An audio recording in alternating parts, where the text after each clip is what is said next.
Data structure के आज के लेक्चर में हम लोग देखेंगे the concept of link list. Basically ये लिंक लिस्ट का जो कॉन्सेप्ट है, ये कॉन्सेप्ट डेटा स्ट्रक्चर में, लीनियर डेटा स्ट्रक्चर में हम लोग डिस्कस करते हैं। लिंक लिस्ट बेसिकली इसकी जो डेफिनेशंस है वो यहाँ पे देखें। Link list is a linear collections of data element called nodes. Each node is divide into the two parts. It means जब हम डायनामिक मेमोरी एलोकेट करेंगे और लिंक लिस्ट बनाना स्टार्ट करेंगे, तो जब वो पहला डायनामिक मेमोरी क्रिएट होगा, उस डायनामिक मेमोरी एलोकेशन में अब दो पार्टीशन होंगे। जैसा कि इस डायग्राम में आप देखें, एक पार्टीशन जो होगा वो डेटा पार्ट को रिप्रेजेंट करेगा और दूसरा पार्टीशन जो होगा वो नेक्स्ट लोकेशंस या नेक्स्ट डायनामिक मेमोरी के एड्रेस को रिप्रेजेंट करेगा। तो यहाँ पे दो कॉन्सेप्ट होता है। अगर हम first time dynamic memory allocate कर रहे हैं तो इट मीन्स डेटा पार्ट में हम डेटा स्टोर करेंगे और जो दूसरा लोकेशन है जहाँ पे हम दूसरे डायनामिक मेमोरी के एड्रेस को स्टोर करते हैं, तो वहाँ पे हम फ़िलहाल स्टोर करेंगे नल। इट मीन्स कोई भी अभी दूसरा लोकेशन हमें नहीं मिला है। जब दूसरा मेमोरी लोकेशन मिलेगा तो फिर उसके एड्रेस को हम इस नोड के साथ कम्युनिकेट करते हैं।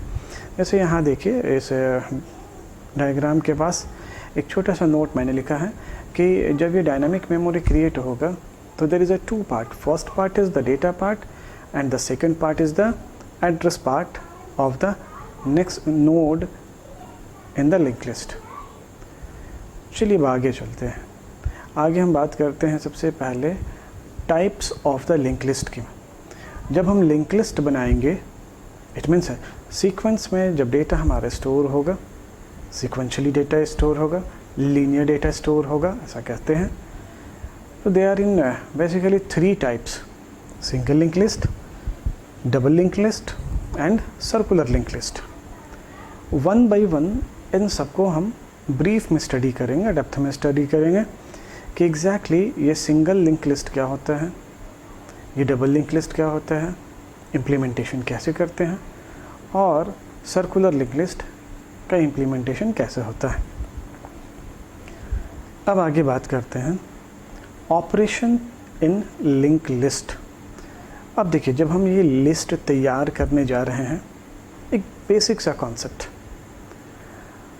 जो आमतौर पे लाइफ में हमेशा ऐसा कुछ ना कुछ हम लोग टास्क को परफॉर्म करते हैं कि जब हमें कोई शॉपिंग करने के लिए मार्केट जाना होता है तो एक लिस्ट तैयार करके लेके जाते हैं कि इन्हीं लिस्ट के बेसिस पे हम मार्केट में अपने शॉपिंग को कंटिन्यू करेंगे। कभी कभी ऐसा होता है कि उस लिस्ट में कुछ नए आइटम को हम लोग ऐड कर लेते हैं, कुछ पुराने आइटम को हटाते हैं जो हमें वहाँ पे अवेलेबल नहीं मिला। Same as the concept of real life, हम इस लिंक लिस्ट में वैसा ही टास्क को परफॉर्म कर सकते हैं। जैसे यहाँ पे देखिए, insertion at beginning, insertion at middle and insertion at last. This three basic operation based on the concept of insertion, कि जब हम डेटा को इंसर्ट कर रहे हैं तो वो डेटा या तो पहले जितने भी डेटा स्टोर हुए होंगे उनसे पहले होगा स्टोर, या वो डेटा लास्ट में स्टोर होगा, या वो डेटा उन दोनों डेटा के इन बिटवीन में किसी भी लोकेशन पे स्टोर हो सकता है। That is insertion at beginning, insertion at middle and insertion at last. Same as उसी तरह से डिलीशन के भी कॉन्सेप्ट हैं कि डेटा को अगर हमें डिलीट करना है तो वो पहला रिकॉर्ड हो सकता है, वो लास्ट का रिकॉर्ड हो सकता है, या वो in between first and last कोई भी एक रिकॉर्ड हो सकता है। तो यहाँ पे देखिए, deletion at beginning, deletion eight middle and deletion at last का कॉन्सेप्ट। उसके बाद जब हम डेटा स्टोर कर लेंगे तो हम डेटा को डिस्प्ले कराने का कॉन्सेप्ट यूज़ करेंगे, that is the concept of display. उसके बाद अगर कोई डेटा हमने स्टोर किया और उसमें कोई मॉडिफिकेशन करना है, सपोज़ अगर हमने किसी का नाम स्टोर किया, उस नाम के स्पेलिंग में कोई करेक्शन करना है, that is the concept of editing, modification. तो next operation is modification and last one is searching and sorting concept.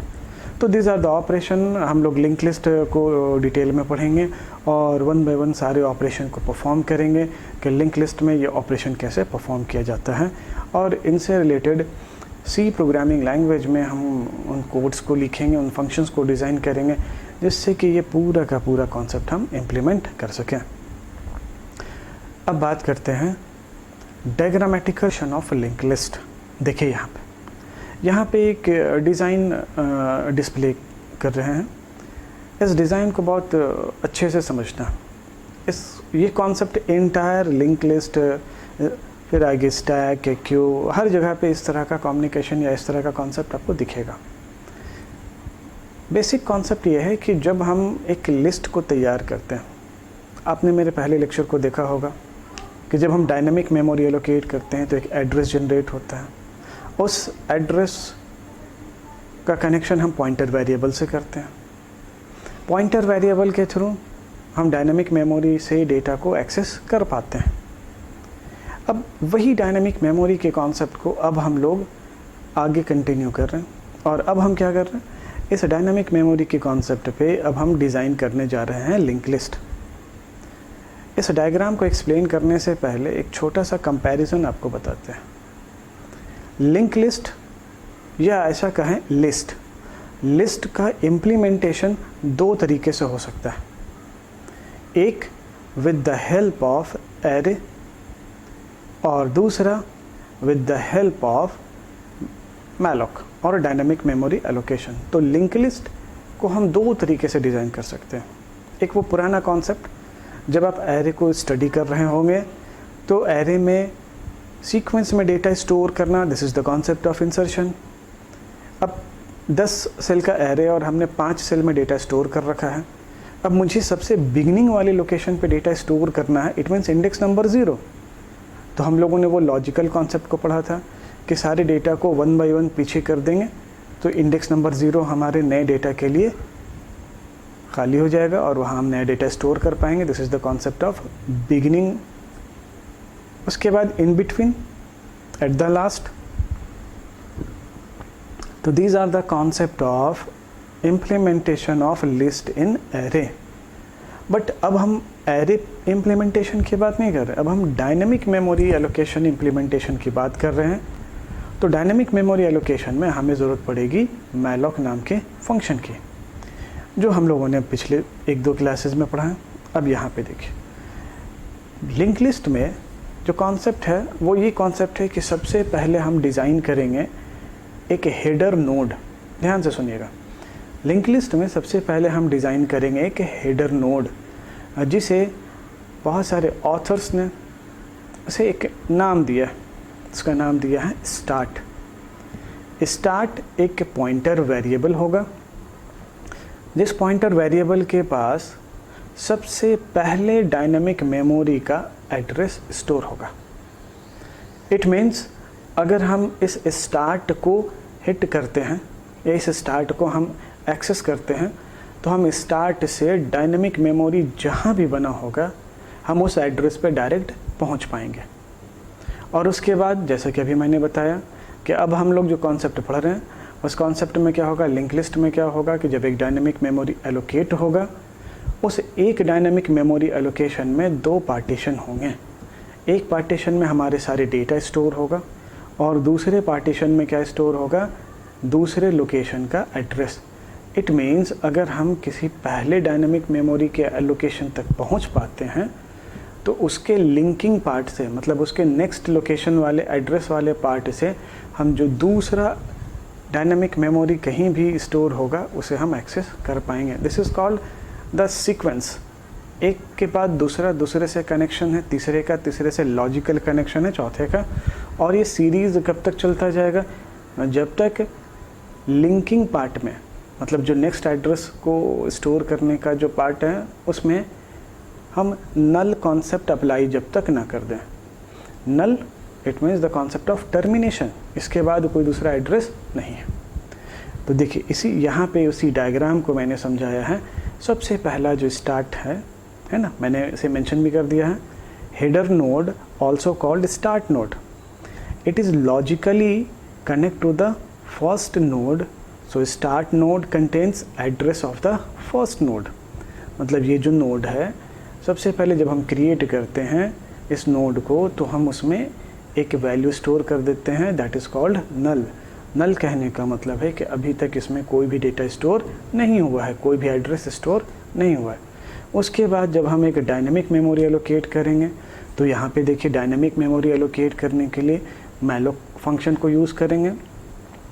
तो मैंने सिंटेक्स फिर से लिख दिया है, ptr equal to data type मतलब type casting, malloc function and size of the node मतलब कितने बाइट का मेमोरी हमें डायनेमिक एलोकेट करना है। तो जब ये टास्क लिखा जाएगा तो कंपाइलर रन टाइम पे एक डायनेमिक मेमोरी एलोकेट करेगा।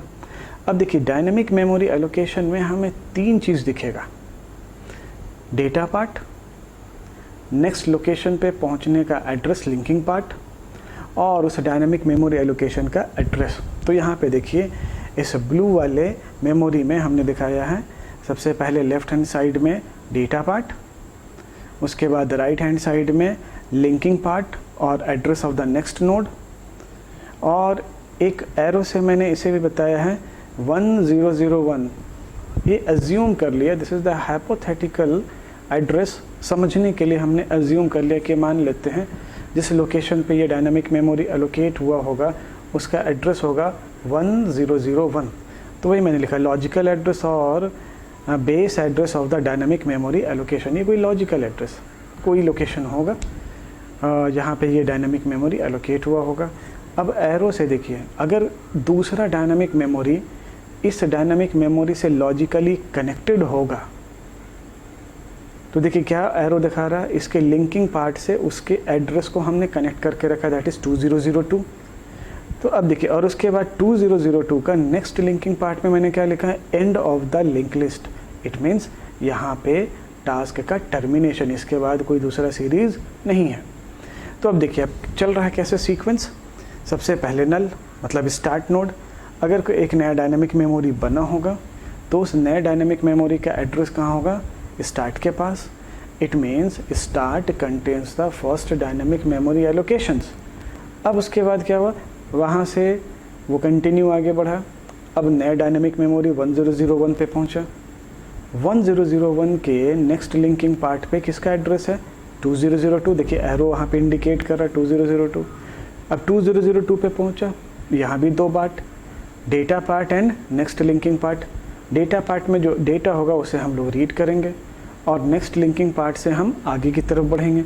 लेकिन इस बार नेक्स्ट लिंकिंग पार्ट में क्या है, end of the link list. It means इसके आगे कोई नोड नहीं बना है। तो this is called diagrammatical representation of the single link list. तो चलिए अब आगे चलते हैं। नेक्स्ट है implementation of single link list. भाई ये तो डायग्राम था, अब इस डायग्राम को हम स्टेप बाय स्टेप कैसे इम्प्लीमेंट करेंगे, इन्हीं चीज़ों को अब समझना है। तो देखिए सबसे पहले यहाँ पे स्टेप नंबर 1, स्टेप नंबर 1 में क्या बताया जा रहा है, टू क्रिएट ए स्ट्रक्चर। सबसे पहला काम, to create a structure that contains 2 types of member. First variable contains data and second pointer variable contains the address of the next node और null। क्लियर। ये बताया जा रहा है कि जब हम एरे में ये टास्क परफॉर्म करने जा रहे होंगे तो एक इंटीजर एरे क्रिएट करना होगा, तब वहाँ पे हम न्यूमेरिक डेटा को हम इस तरह से 1 by 1 insertion at beginning, middle और लास्ट के कॉन्सेप्ट को अप्लाई कर पाएंगे। डायनेमिक मेमोरी एलोकेशन की जब बात कर रहे हैं, सिंगल लिंक लिस्ट की बात कर रहे हैं, तो यहाँ पे बात आ रही है कि यहाँ पे कोई एरे नहीं है, यहाँ पे हमें एक वैल्यू स्टोर नहीं करना, एक रिकॉर्ड स्टोर करना। तो रिकॉर्ड स्टोर करने के लिए हम लोग स्टडी करते हैं स्ट्रक्चर की। तो यहाँ पे देखिए सबसे पहले हमें क्या करना है, एक स्ट्रक्चर बनाना है।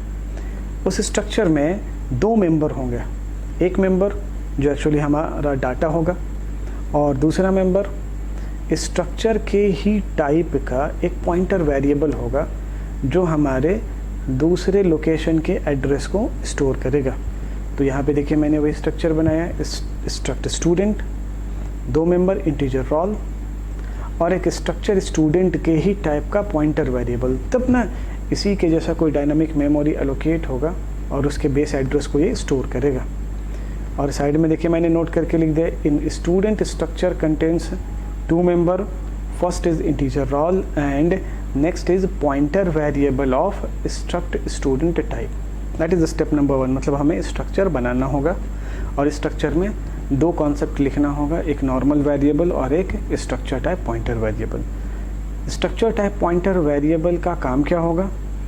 वही काम होगा जो अभी मैंने थोड़ी देर पहले समझाया था कि ये दूसरे लोकेशन के एड्रेस को पॉइंट करेगा, और अगर ये कोई दूसरा लोकेशन हमें नहीं मिलता है तो वो तब तक उस लोकेशन पे क्या स्टोर रहेगा? नल। अब चलते हैं स्टेप नंबर 2 के तरफ। स्टेप नंबर 2 में ये कॉन्सेप्ट बताया जा रहा है कि सबसे पहले हमें एक स्टार्ट नाम का वेरिएबल क्रिएट करना। अब ये स्टार्ट नाम का वेरिएबल क्रिएट कैसे करेंगे?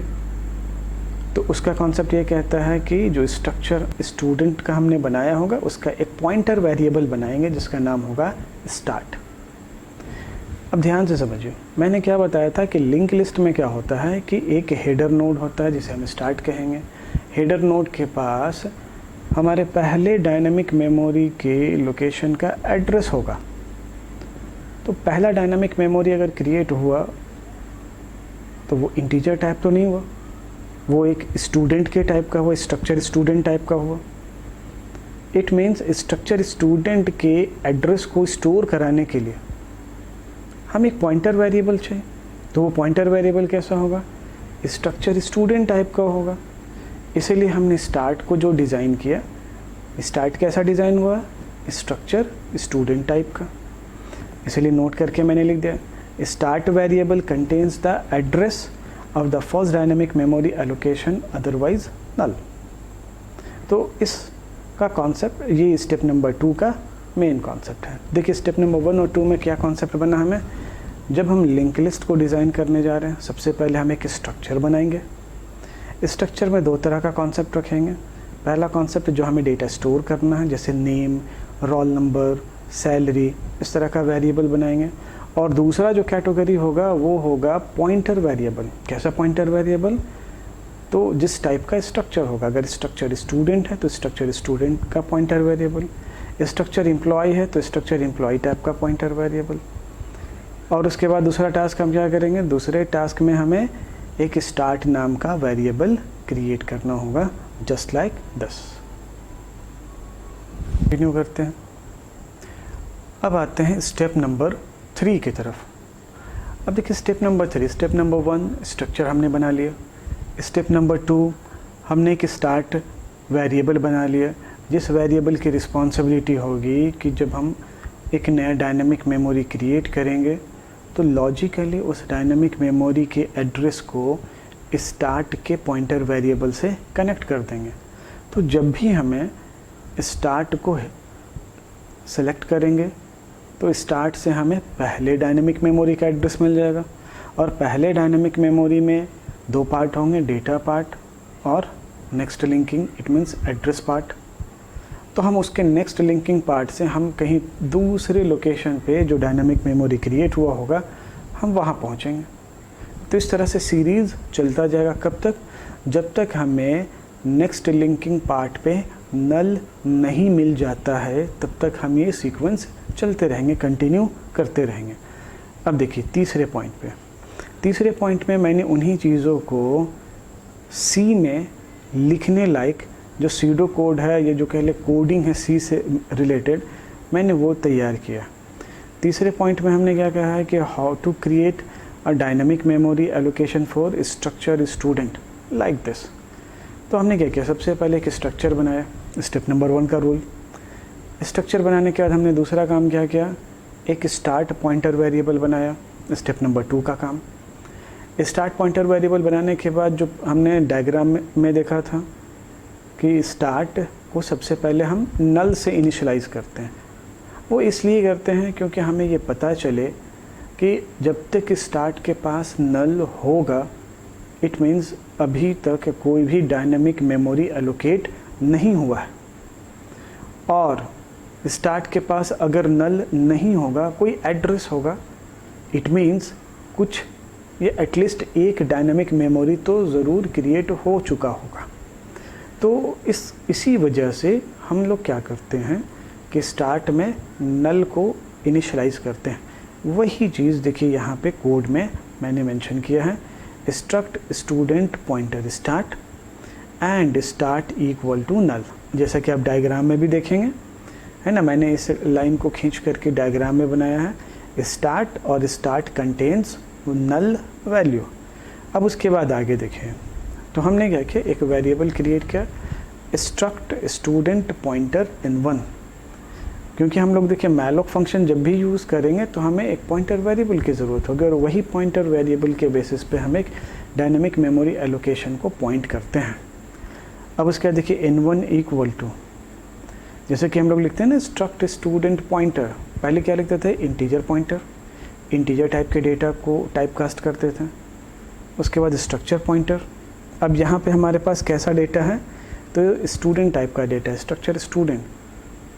तो टाइप कास्टिंग कैसे होगा, स्ट्रक्ट स्टूडेंट स्टार, मतलब जो टाइप कास्टिंग होगी स्ट्रक्चर स्टूडेंट।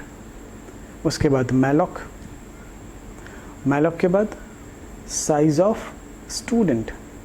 अब यहाँ पे देखिए मैंने इस बार 3 बाइट 4 बाइट 5 बाइट नहीं लिखा, साइज ऑफ फंक्शन का मैंने यूज़ किया। स्टूडेंट जितने बाइट का स्ट्रक्चर होगा उतने बाइट का ये साइज़ क्रिएट कर देगा। और यहाँ पे देखिए उसी को मैंने एरो बना के दिखाया कि जब ये डायनेमिक मैलॉक फंक्शन एग्जीक्यूट करेगा तब एक डायनेमिक मेमोरी क्रिएट होगा। 3 इंपॉर्टेंट चीज़ हम वहाँ से एक्सेस कर सकते हैं, डेटा पार्ट, लिंकिंग पार्ट मतलब दूसरे लोकेशन को जो लिंक कर रहा है, और तीसरा उस डायनेमिक मेमोरी का एड्रेस। जैसे मैंने यहाँ पे लगाया 1001, लेफ़्ट साइड में मैंने दिखाया डेटा पार्ट, राइट साइड में मैंने दिखाया address of the next node, otherwise it will null. चलिए स्टेप नंबर 4 की तरफ चलते हैं। देखिए स्टेप नंबर 4 में मैंने स्टार्टिंग में ही लिखा, to insert the data into the single link list first we should follow the step number 1, 2 and 3। ये 3 चीज़ों को हमें फॉलो करना होगा। Now start node is created and assign the null in the start node. It means पहले structure बनाएंगे अपने according, उसके बाद एक स्टार्ट नाम का पॉइंटर वेरिएबल बनाएंगे, स्टार्ट पॉइंटर वेरिएबल में नल को असाइन करेंगे, यहाँ तक करेंगे, और उसके बाद तब होगा स्टार्ट हमारा डायनामिक मेमोरी का कॉन्सेप्ट। जैसा कि यहाँ देखिए n1 नाम का पॉइंटर वेरिएबल, एक डायनामिक मेमोरी क्रिएट। अब उसके बाद यहाँ पे printf एंड scanf। ये printf scanf याद करेंगे आप कि आप scanf आप याद कीजिए जब आपने स्ट्रक्चर पॉइंटर के कॉन्सेप्ट को स्टडी किया था। जब भी पॉइंटर वेरिएबल से हम स्ट्रक्चर के मेंबर को एक्सेस करना चाहेंगे तो एरो ऑपरेटर से, सेम मैंने वही काम यहाँ पे किया। तो यहाँ पे देखिए printf scanf मतलब डेटा पार्ट में डेटा और लिंकिंग पार्ट पे नल। जैसा कि आप यहाँ पे देख सकते हैं कि ये जो पहला ब्लॉक है जहाँ पे 1 वैल्यू डेटा पार्ट में 1 मैंने स्टोर किया है, लिंकिंग पार्ट में नल। तो ये 2 कॉन्सेप्ट। अब उसके बाद देखिए अब यहाँ पे तीसरी लाइन है इफ़, कह रहा है कि पॉइंटर स्टार्ट मतलब स्टार्ट पे अगर नल वैल्यू है, देखिए पहले नल वैल्यू मैंने लिख रखा था, अगर स्टार्ट पे नल वैल्यू है तो स्टार्ट पे हम क्या स्टोर करेंगे, एड्रेस ऑफ n1 का एड्रेस दैट इज़ 1001। तो अगर हमने इतना कर दिया तो देखिए पहले डायनामिक मेमोरी के एलोकेशन का स्टार्ट से कनेक्शन इस्टेब्लिश हो गया। अब उसके बाद अगर हम फिर से इसी कोड को एग्जीक्यूट कराएंगे तो एक और डायनामिक मेमोरी एलोकेट होगा, सपोज 2002। printf scanf के बेसिस पे डेटा पार्ट में डेटा स्टोर हो जाएगा और नेक्स्ट लिंकिंग पार्ट में नल स्टोर हो जाएगा। अब उसके बाद फिर से इफ़ कंडीशन एग्जीक्यूट होगा, इफ़ फिर से चेक करेगा कि क्या स्टार्ट पे नल है। अगर स्टार्ट पे नल होगा तो इट मीन्स जो अभी हम एग्जीक्यूट किए हैं डायनामिक मेमोरी बनाए हैं ये हमारा पहला डायनामिक मेमोरी होगा। अगर स्टार्ट पे नल नहीं होगा तो इट मीन्स पहले मेमोरी बन चुका है। तो अब हमें उसके लिंकिंग पार्ट पे इस नए डायनामिक मेमोरी के एड्रेस को ऐड करना होगा। तो मेरे ख्याल से अगर ये छोटा सा लेक्चर आपको समझ में आया हो, फिर से एक बार बैक करके आप देखिएगा। बस आज के लेक्चर में इतना ही। बस हम ये समझाना चाह रहे थे कि अब यहाँ से हमें एक और कॉन्सेप्ट को आगे नोट करना होगा, that is the concept of else. If part तब तक कंटिन्यू करेगा जब स्टार्ट के पास नल होगा। तो स्टार्ट के पास तो नल स्टार्टिंग में होगा। जैसे पहला डेटा स्टोर हो जाता है और उसका एड्रेस स्टार्ट के पास चला जाता है, तो स्टार्ट का पहले डायनामिक मेमोरी से कनेक्शन हो गया। अब हमें सीक्वेंस आगे बढ़ाना है। अगर हम इसी कोड को फिर से एग्जीक्यूट कराएंगे, मतलब इसको प्रॉपर वे में वॉइड मेन और फंक्शन बना करके एग्जीक्यूट कराएंगे, तो फिर से एक डायनामिक मेमोरी एलोकेट होगा। जैसे यहाँ पे मैंने बना के दिखाया है कि डायनामिक मेमोरी 2002 एलोकेट होता है। डेटा पार्ट में डेटा स्टोर कर लेते हैं, लिंकिंग पार्ट में नल स्टोर कर लेते हैं। लेकिन इस बार तो इफ़ पार्ट फेलियर हो गया, कंडीशन फॉल्स हो गया। तो अब हमें आगे इन दोनों नोड को कम्युनिकेट कराने के लिए कहाँ जाना होगा, इसके आगे के लॉजिकल स्टेप्स में जाना होगा, that is the part of else part. तो अब एल्स पार्ट का कॉन्सेप्ट क्या होगा ये हम लोग देखेंगे इसके नेक्स्ट क्लास में। तो जब तक इस पूरे कॉन्सेप्ट को एक बार अच्छे से आप लोग सुनिएगा, एक बार रिवीजन कीजिएगा, क्योंकि यहाँ से एल्स पार्ट बहुत ही इम्पॉर्टेंट है। इफ़ पार्ट तक तो हमने एक डायनामिक मेमोरी बना लिया, एक स्टार्ट बना लिया, स्टार्ट से डायनामिक मेमोरी का कनेक्शन इस्टेब्लिश कर दिया। अब आगे कंटिन्यू मतलब नेक्स्ट नोड को जब हम इंक्लूड करेंगे और पहले नोड के साथ अगर कम्युनिकेट कराना हो, then we need the logical step of in the concept of else part. तो एल्स पार्ट को फिर हम अगले वीडियो में कंटिन्यू करेंगे। Thank you.